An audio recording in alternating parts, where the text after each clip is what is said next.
United States of America. I'm not saying you should import everything wholesale, but pick the fundamentals that will engender development. Local government autonomy is important, but it shouldn't have anything to do with the federal government. It shouldn't be stated in the Constitution, and I will explain. You say it's a local government. Therefore, the Constitution, the regulation, the management of local governments should be local. What we ought to do is this. You should have two tiers of government. Federal government with limited powers. Okay? And then you have either state or regional governments who would have their own constitution and state their local governments and also grant autonomy to local government based on their constitution. It will be an arrangement between the regional government, the state government, and the local government. And once you flout the law, we have agreed that, okay, you're going to set me up, you're going to conduct election into local governments. This is what I'm entitled to from monies accruing from the federal government to the regional government, and I have a right to X amount of money, having agreed on the constitution that will regulate our affairs. But BC, the money will not go to the local government directly. It will come either through that regional government or the state government. Yes. Yes. So what says that they will disburse the money? Then you go to court. Because the Constitution would have provided for the mechanism for sharing the money. The problem is that we don't have a constitution regulating the affairs of states and local governments in Nigeria. See, in the United States of America, Illinois has 6,689 local governments, followed by Pennsylvania, followed by Texas. In Brazil, they have 5,564 municipalities, the functional equivalent of our local government. Whilst those aforementioned are centers of development because they have powers to levy taxes, to control resources within their domain, and use proceeds therefrom for developmental purposes within their environment. If you want to develop Nigeria, it's simple.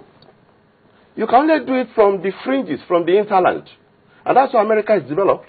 That's why UK is developed. Because their local governments are responsible and responsive to the people. You must strengthen the local government. But don't allow local government and federal government to have any relationship because it is basically local. The trouble with us is that we have itemized or stated the number of local governments in the Constitution. That's a constitutional anathema. It's not done anywhere.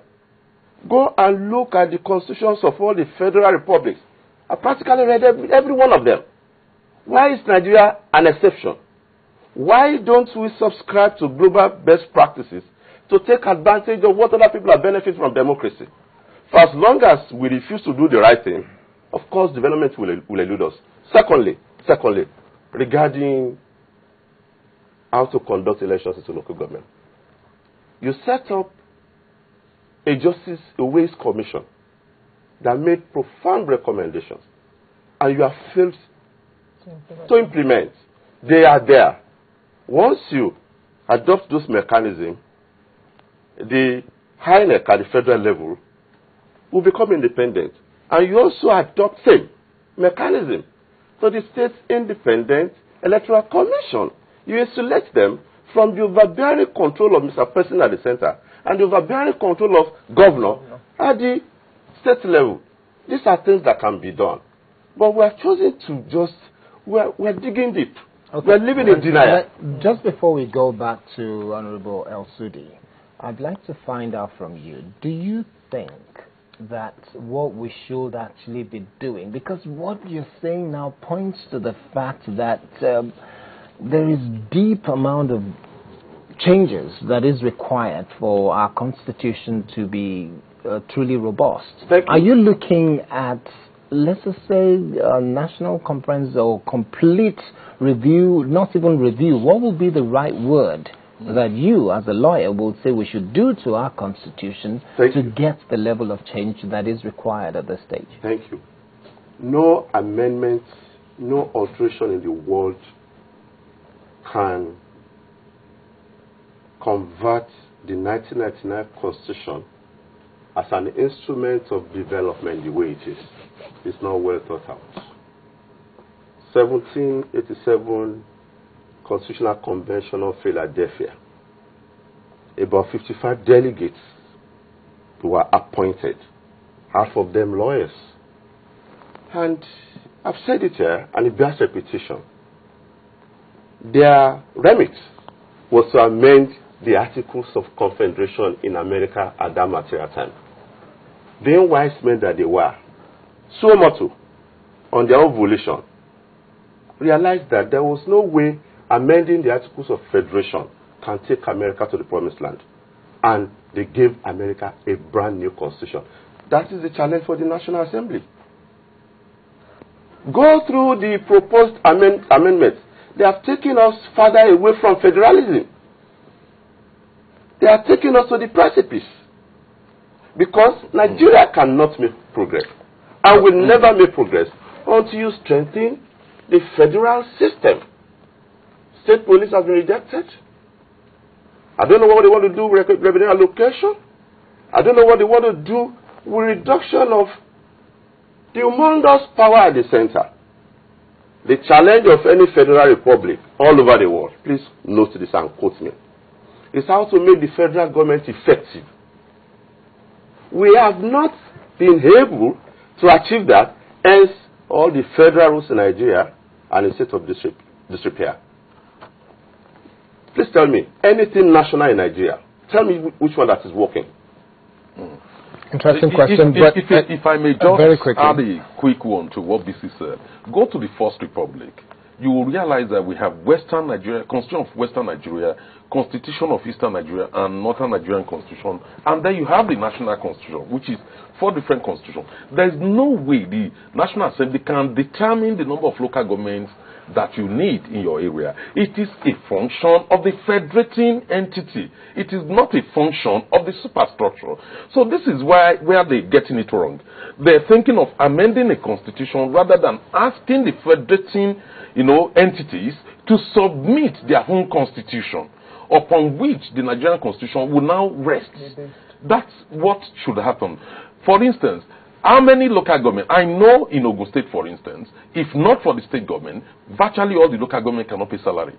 Even without the government touching, the allocation. We know that in Lagos State is a very rich state. We have local governments and local councils, now 57. Now, they have not even told us what would happen. What is the status of those ones? Then what about the anomaly within the whole thing? Kano, for instance, having more local government than Lagos, getting more local government funding than Lagos. How do you resolve all these things? So the House of Reps refuse to deal with the real issues. They are only looking at how do we just tamper, like the Honorable is correct, how do we alter it, not to really amend it. Okay, let's go back to Honorable El-Sudi. Honorable, you've heard what the other speakers out here have said, and you're also a lawyer. If you were to look at what is being said here, do you think alteration is what we need, or an amendment, or even a complete overhaul and rewriting of our Constitution? Thank you, Mr. Kayode. Well, first of all, let me say that there is a question posed by the speaker there, that what are we going to do with certain sections of the Constitution that empower states to have some kind of influence on the local governments. I want to tell you that we are looking at Section 162. We are not a bunch of ignoramus, as some Nigerians think, or hoodlums, as some Nigerians call us. We have a crack team in the Constitutional Review Committee, not less than 10 lawyers there. Seasoned lawyers for that. That is just by the way. We should know that the Constitution of the Federal Republic of Nigeria and our rules empowers us to engage the services of consultants. And we have engaged the services of very formidable consultants that advise us. One of the consultants was the former Attorney General, a respected academic.